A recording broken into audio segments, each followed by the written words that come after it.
ठाकुर जी से संबंध हो, कोई भी संबंध प्रस्तुत हो जाए ठाकुर जी के प्रति, पुत्र मानो, पति मानो, भाई मानो, बंधु मानो, सखा मानो, गुरु मानो,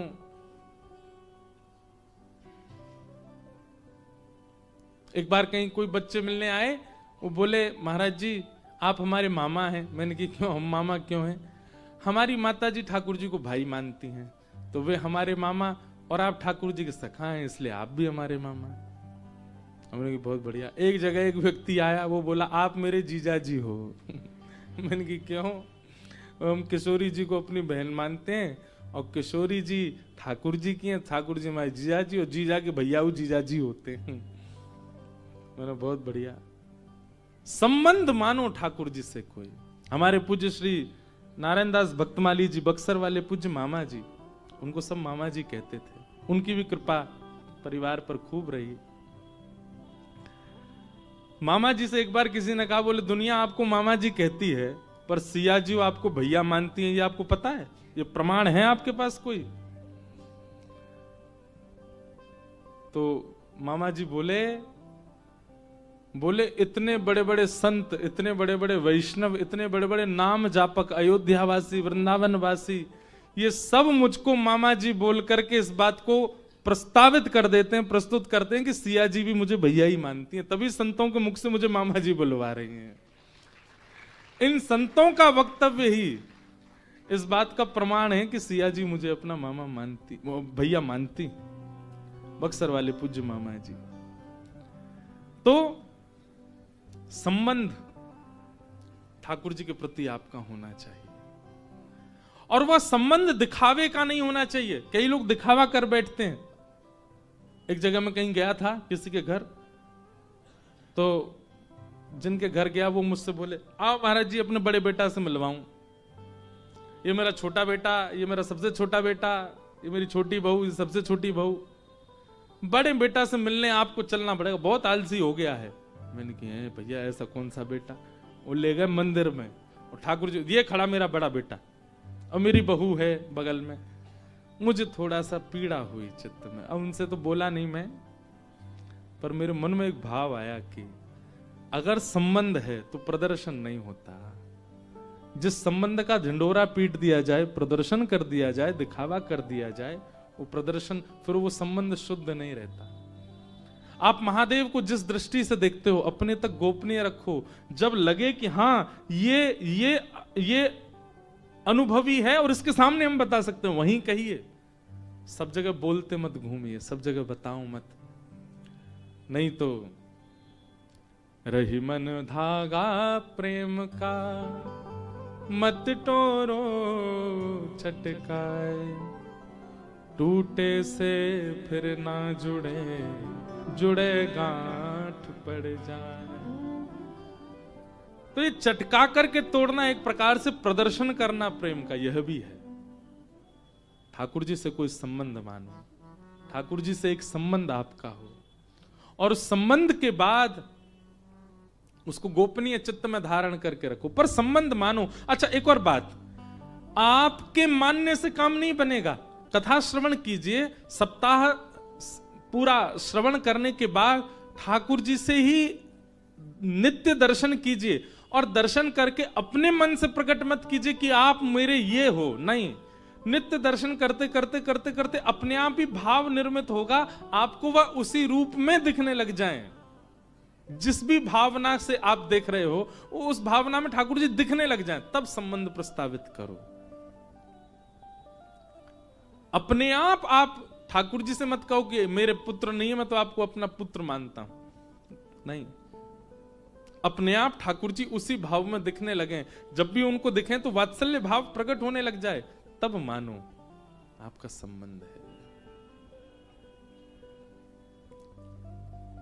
संबंध वैद्यम वास्तवमत्र वस्तु शिवदम तापत्रयो मूलनम। ठाकुर जी से आपका एक संबंध बने, और वो संबंध भी कैसा हो? कल्याणकारी, कल्याण करने वाला हो। तापत्रयोन्मूलनम, विषय, अधिकारी, संबंध और अंतिम बात आई प्रयोजन। भागवत जी का प्रयोजन क्या है? कहते हैं तापत्रयोन्मूलनम, 3 प्रकार के तापों का जो उन्मूलन कर दे चित्त से, उन्हें नष्ट कर दे, ऐसे उन्मूलन करे। ये भागवत की कथा का सार है। आदिदैविक, आदि भौतिक, आध्यात्मिक त्रिविध ताप हैं, 3 प्रकार के कष्ट हैं जीवन में। इन तीनों कष्टों का जो उन्मूलन कर दे, मतलब उनसे होने वाली पीड़ाओं का अनुभव समाप्त कर दे। आधुनिक भाषा में मैं एक बात कहता हूं, कथा क्या है? एनेस्थीसिया का इंजेक्शन है। एक बार लगा दो तो क्या होता है? सुन्न हो जाओगे। एनेस्थीसिया का इंजेक्शन लगता है तो ऑपरेशन होता है, ब्लड भी निकलता है, चीरा भी लगाया जाता है, पर दर्द नहीं होता। ठीक वैसे ही भक्ति भागवत है। एक बार किसी को लग जाए फिर उसको पीड़ा नहीं होती, उसको कष्ट नहीं होता। कथा आती है सदन कसाई, नाम सुना?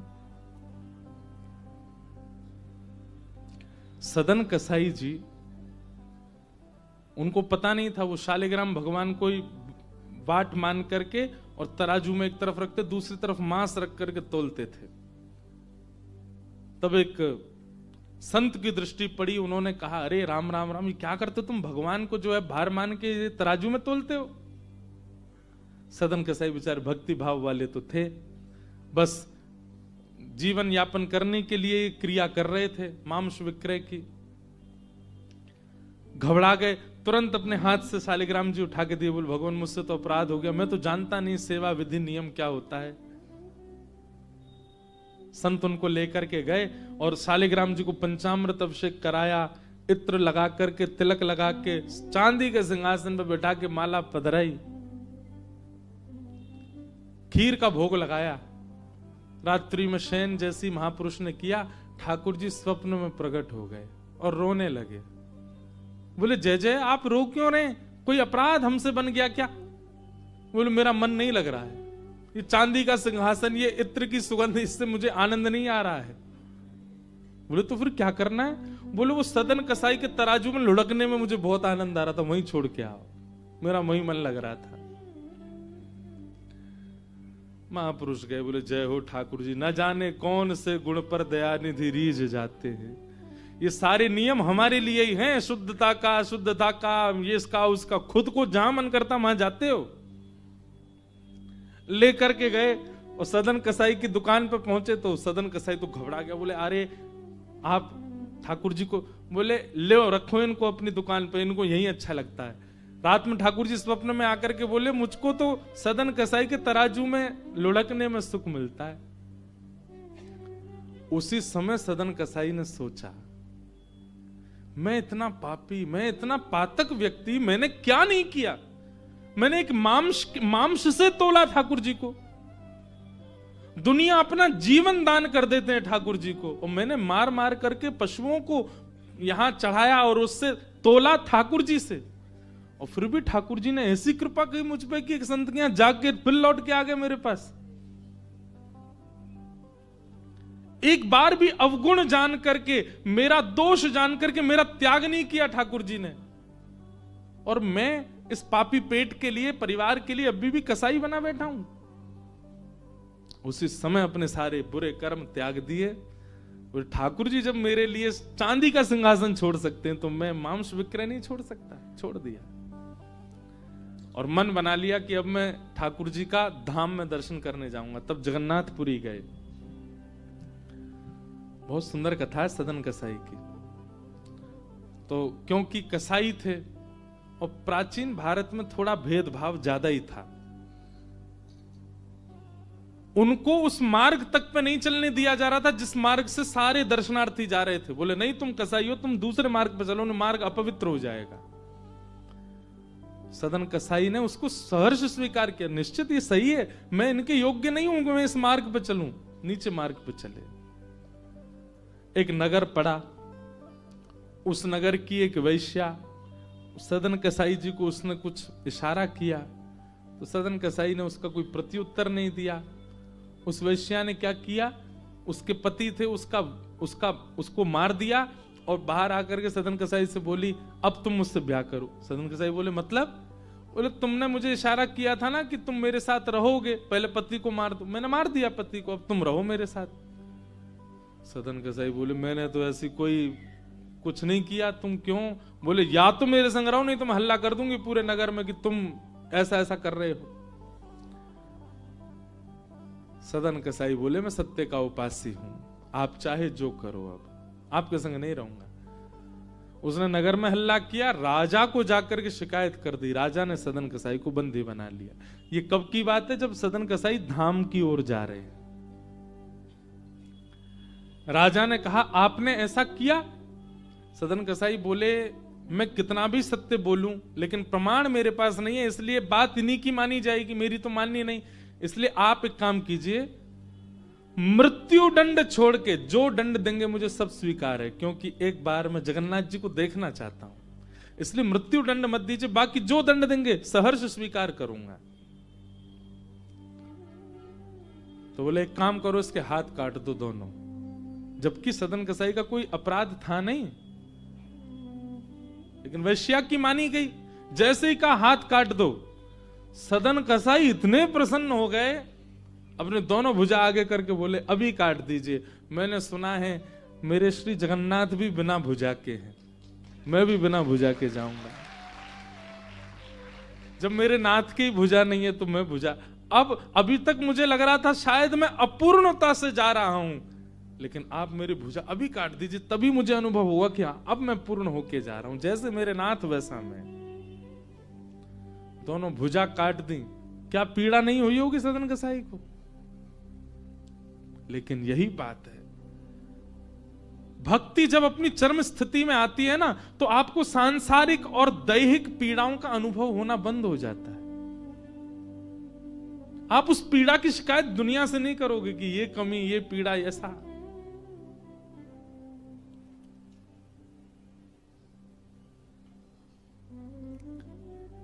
सदन कसाई गए।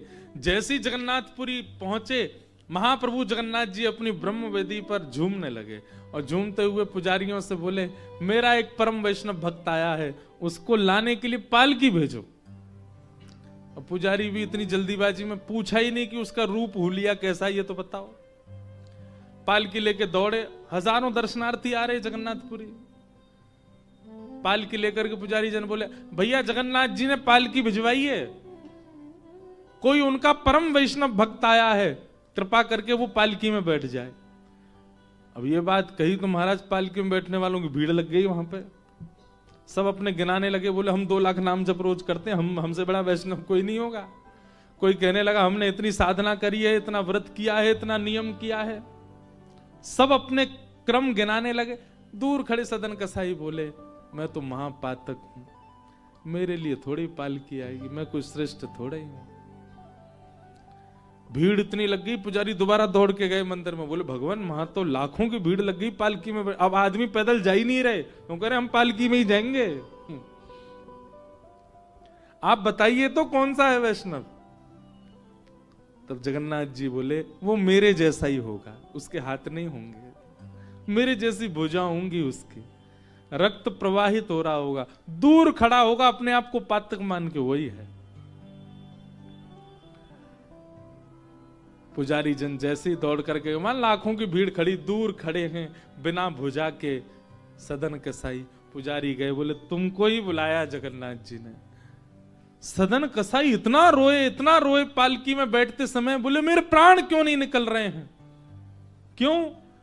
क्योंकि मुझ जैसा अधम नहीं होगा इस संसार में। पर कृपानाथ की कृपा देखो, अभी भी चूक नहीं रहे हैं कोई कृपा करने में। और महाप्रभु जी के सामने जाकर के सदन कसाई ने जैसे ही दंडवत किया, ब्रह्म वेदी पर श्री जगन्नाथ जी ऐसे झूमने लगे। सदन कसाई को देख के आनंदित हो गए। कहने का अभिप्राय, वैद्यम वास्तव मत्र वस्तु शिवदम। ठाकुर जी से जब आपका संबंध हो जाता है, आप जिस संबंध का निर्वहन करते हैं, आप केवल उस संबंध का निर्वहन तनिक करेंगे, पूर्णता तो उसकी ठाकुर जी करते हैं।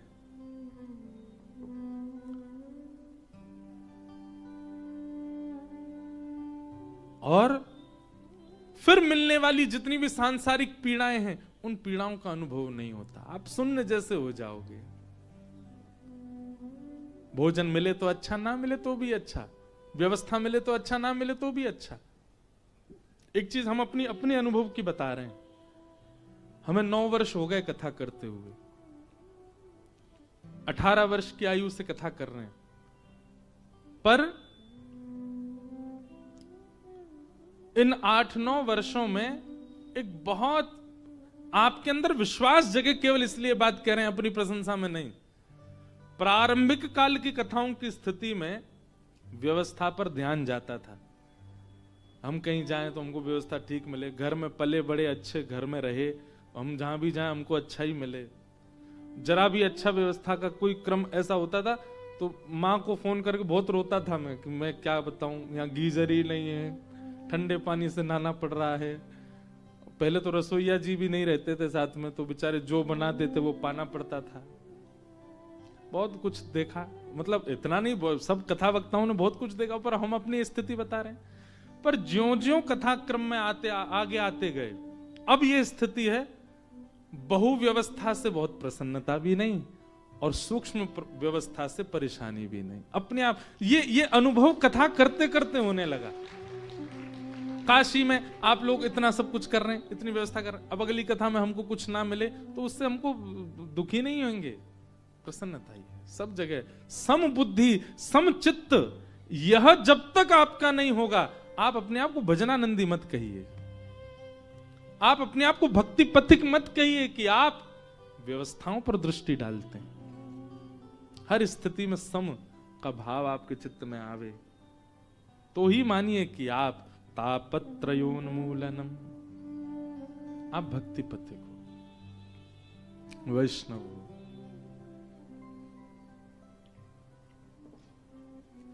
इस प्रकार भागवत जी का द्वितीय श्लोक कहा गया। और इसी द्वितीय श्लोक में श्रीमद् भागवते महामुनि कृते किंबा परैरीश्वरः सद्यो हृद्यवरुध्यते त्रिकृतुभिः शुश्रूषुभिस्तत्क्षणात्।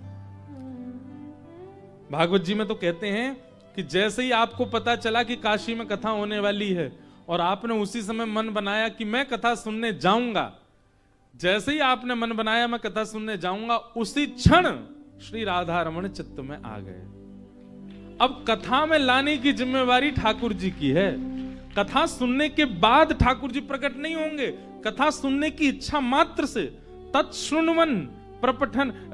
भागवत जी में लिखा श्रीमद् भागवते महामुनि कृते किंबा परैरीश्वरः सद्यो हृदयवरुध्यते त्रिकृतुभिः, जिसकी सुनने की इच्छा मात्र से हृदय में ठाकुर जी प्रकट हो जाते हैं। ठाकुर जी जिस दिन आपको पता चला काशी में कथा, उसी दिन प्रकट हो गए चित्त में। अब चित्त में ठाकुर जी आ गए। कथा से क्या किया जा रहा है? चित्त का मार्जन किया जा रहा है, चित्त को ठाकुर जी के अनुकूल बनाया। ठाकुर जी अब अव्यवस्था में ही आ गए, लेकिन इन कथाओं को सुनकर के जो चित्त का मार्जन कर रहा होगा वहां ठाकुर जी डट जाएंगे।